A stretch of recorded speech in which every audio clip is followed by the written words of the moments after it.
আজকে বানাচ্ছি নিরামিষ সয়াবিন, দারুণ স্বাদের একটা সয়াবিন রান্না। তো চলো স্টার্ট করি কিভাবে বানিয়ে দেখতে থাকো। সয়াবিনগুলো আমি গরম জলে ভিজিয়ে রেখে একদম সফট হয়ে যেতে আমি জল ঝরিয়ে নিয়েছি। নিয়ে এটাকে আমি এবার ম্যারিনেট করবো।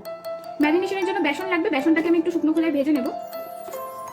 একটু কাসুরি মেথি অ্যাড করছি, আমি এবার সয়াবিনের মধ্যে অ্যাড করে দেবো।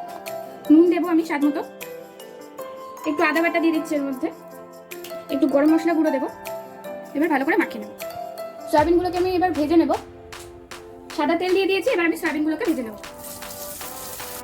কড়াইয়ের মধ্যে আমি আবার সাদা তেল দিয়ে দিয়েছি, সয়াবিনগুলো তুলে এর মধ্যে তেজপাতা ফোড়ন দিয়ে দেবো, একটু গোটা জিরে ফোড়ন দিয়ে দেবো, আদা কাঁচা লঙ্কার পেস্টটা আমি দিয়ে দেবো।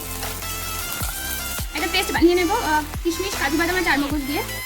এর মধ্যে আমি একটু কারি পাতা অ্যাড করেছি, অ্যাড করে ভেজে নিয়েছি। এবার ক্যাপসিকামগুলো দিয়ে দেবো। নুন অ্যাড করেছি স্বাদ মতো, 1 চা চামচ হলুদ গুঁড়ো দিলাম, ধনে গুঁড়ো দিলাম 1 চা চামচ, আর দেবো কাশ্মীরি রেড চিলি পাউডার। কাজু কিশমিশ আর চারমগজের পেস্টটা দিয়ে দিলাম।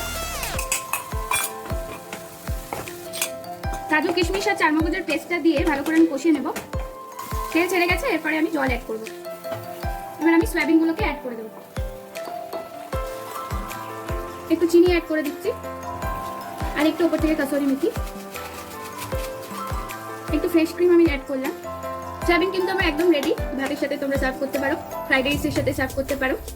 তো চলো বানিয়ে ফেলো ঝটপট।